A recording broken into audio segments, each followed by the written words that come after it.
Hello, racers. It's been a bit of a struggle getting our whiteboard set up today, but now we've got exactly what we want to see.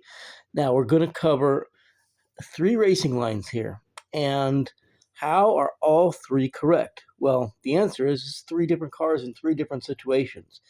And I'm trying to teach you how to think through each of these situations. You're going to be in different cars, different tracks, different turns, all kinds of different situations.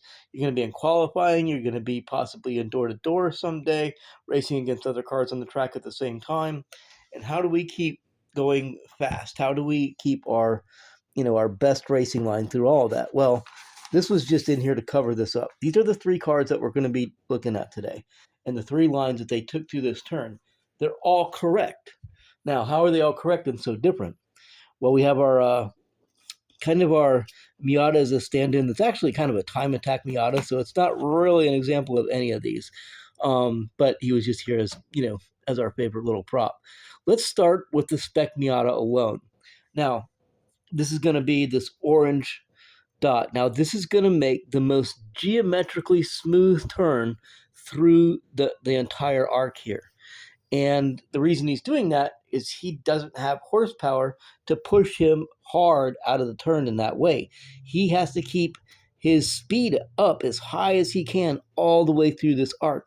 So he wants to draw the smoothest and most continuous, largest arc through the entire turn. And that's how he's going to get through it fastest in the Miata. Again, we're representing here how he would do it if there was no other cars around him as he comes through this turn. He's going to want to draw the biggest arc all the way through the turn.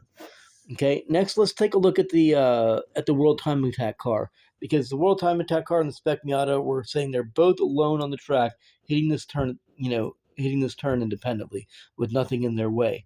Now, the World Time Attack car has a ton of horsepower and a ton of downforce.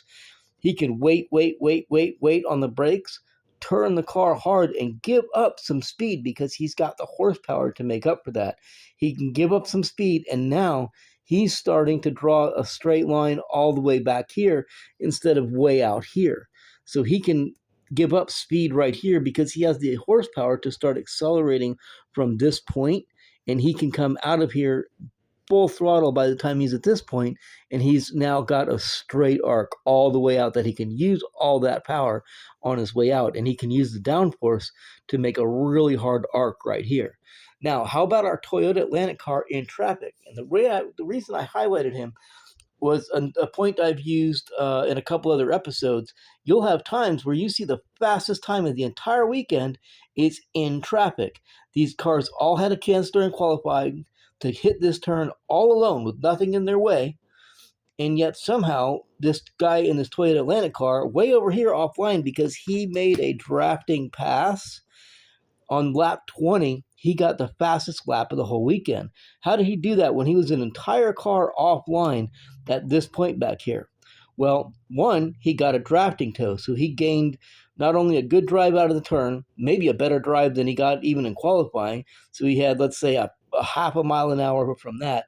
Then he got a 3 mile an hour toe in the draft, passes this other car offline, so he has to come arc a little bit different and then square off this turn again.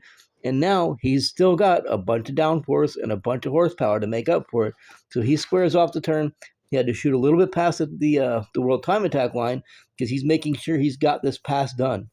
So the other car, he can start squeezing. He's squeezed it. He's not gotten all the way out to the ideal point, but he's gotten, let's say, a quarter of a car length out there. Now he can square his turn off and head out again.